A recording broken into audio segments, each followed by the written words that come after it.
para patuloy na umaagos sa iyong biyaya. Mananatiling pikit ang mga mata ko. Bingi ang mga tenga ko. Kung patuloy ito sinasabi mong biyaya. Makakaasa ka, Colonel.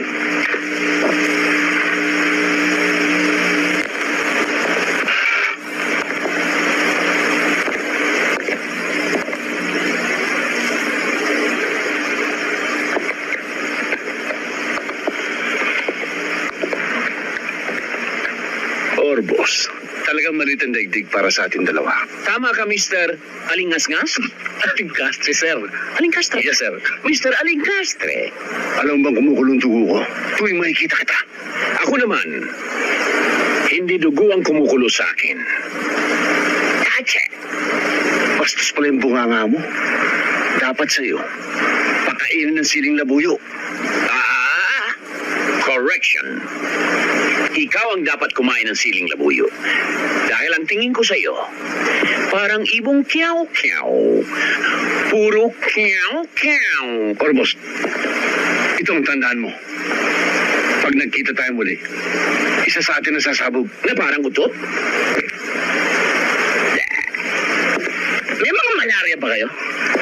At puro kayo kakapote.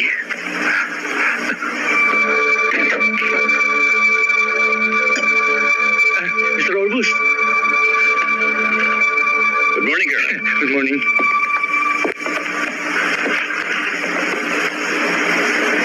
Oh, kulay suka kayo ah. Putlang-putla.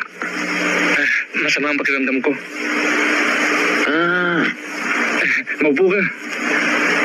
May problema ba? wala naman.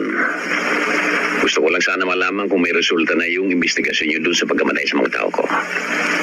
Nilalakad namin. Sigurado magkakaroon ng resulta yun. Ano kaya, Colonel, kung takbuhin ninyo para lalong bumilis ang resulta? But we are facing a blank wall. Blank wall, ah?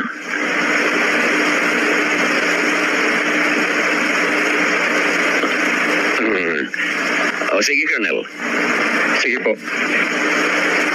Ang lamig ng kamay nyo. Kumawak ba kayo sa isang broking yelo? Masamang-masama nga ang katawan ko eh. Abagamutin nyo.